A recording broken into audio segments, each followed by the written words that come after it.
नमस्कार।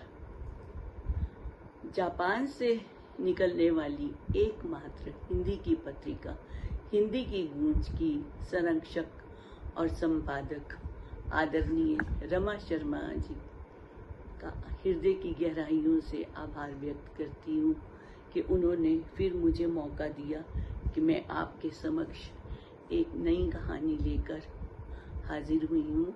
मैं पानीपत से कंचन सागर। मेरी आज की कहानी का शीर्षक है सांझ की खिड़की। सांझ यहाँ पर एक उम्र जो ढलती ही जा रही है, उसके ऊपर ये एक कहानी है। आशा ही नहीं, मुझे विश्वास है कि आपको ये कहानी अवश्य पसंद आएगी। सांझ की खिड़की। नगर के पुराने हिस्से में एक बहुत बड़ी हवेली थी। उसके बारे में कहा जाता था कि उसके पश्चिम की ओर खुलने वाली खिड़की कभी बंद ही नहीं होती। लोग उसे सांझ की खिड़की कहा करते थे। अजीब बात ये थी कि उस खिड़की से बाहर देखने वाला हर व्यक्ति कुछ अलग ही दिखता था।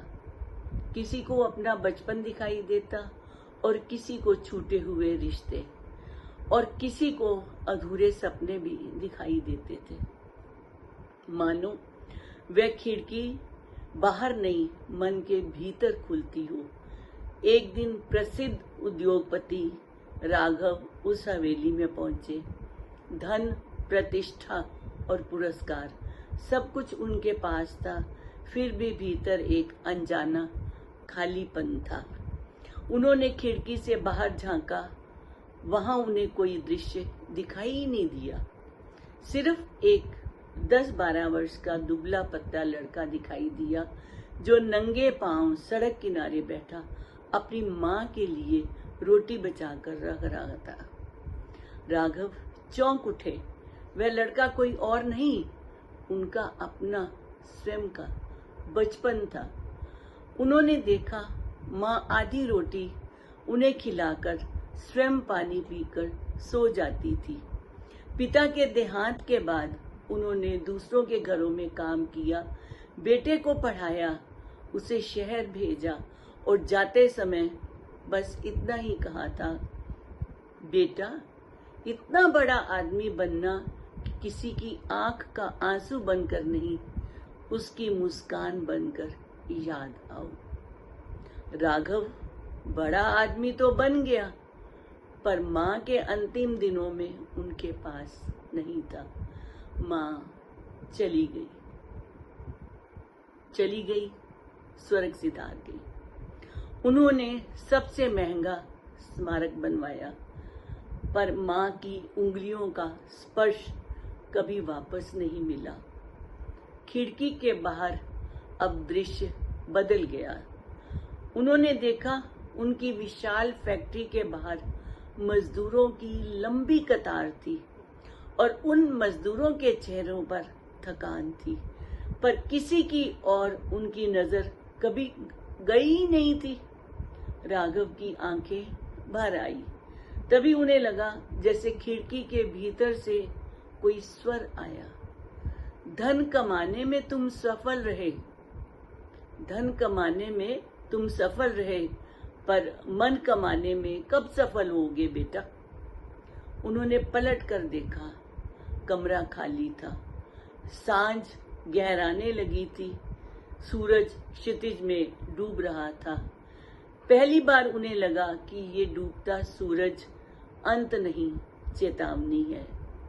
हर जीवन की एक सांझ होती है और उस समय बैंक बैलेंस नहीं, केवल कर्म साथ में खड़े रहते हैं। अगले ही दिन शहर में एक विचित्र समाचार फैल गया। राघव ने अपनी फैक्ट्री के मुनाफे का बड़ा हिस्सा मजदूरों के बच्चों की शिक्षा, वृद्धाश्रमों और विधवाओं की सहायता के लिए समर्पित कर दिया। उन्होंने अपनी माँ के नाम पर कोई मूर्ति नहीं बनवाई। उन्होंने लोगों के जीवन में उजाला बांटना शुरू कर दिया। जब पत्रकारों ने उनसे पूछा, आपको ये परिवर्तन कैसे सूझा, राघव मुस्कुरा दिए। एक खिड़की ने मुझे मेरा चेहरा दिखा दिया। बरसों बाद हवेली को तोड़ने का निर्णय लिया गया। मजदूर उस पश्चिमी दीवार तक पहुंचे तो पाया कि वहां तो कोई खिड़की ही नहीं थी। वहां पर एक वास्तव में कोई खुला स्थान था ही नहीं, एक दीवार ही थी बस।